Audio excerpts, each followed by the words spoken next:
സമുദ്ര ടൂറിസം മേഖലയിൽ പുതിയ ലൈസൻസുകൾ അനുവദിച്ച സൗദി അറേബ്യ. റെഡ് സീ അതോറിറ്റിക്ക് കീഴിൽ 12 പുതിയ ലൈസൻസുകളാണ് അനുവദിച്ചിട്ടുള്ളത്. തീരപ്രദേശ വിനോദ മേഖലയിൽ മുന്നേറ്റം നടത്താൻ ലക്ഷ്യമിട്ടാണ് പുതിയ നീക്കം.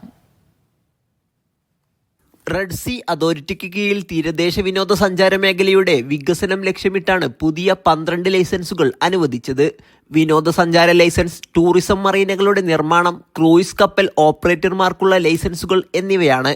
നിയോമിലെ സിന്താല, യാംബുവിലെ dolphin beach resort, Jeddah municipality marina, അമാക്ക് അൽബഹർ ട്രാൻസ്പോർട്ടേഷൻ ഏജൻസിക്കും ലൈസൻസുകൾ അനുവദിച്ചു.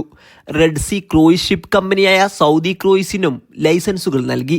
ഇതിന്റെ കീഴിലാണ് ഈ മാസം ആദ്യം തുടക്കമിട്ട അയോറ ക്രൂയിസ്. ഇവയിലേക്ക് നിക്ഷേപം പ്രോത്സാഹിപ്പിക്കുന്നതിനും വിനോദസഞ്ചാരികളെ ആകർഷിക്കുന്നതിനും ലക്ഷ്യമിട്ടാണ് അതോറിറ്റി ലൈസൻസുകൾ അനുവദിക്കുന്നത്. Sabith Saleem, media 1, Jeddah.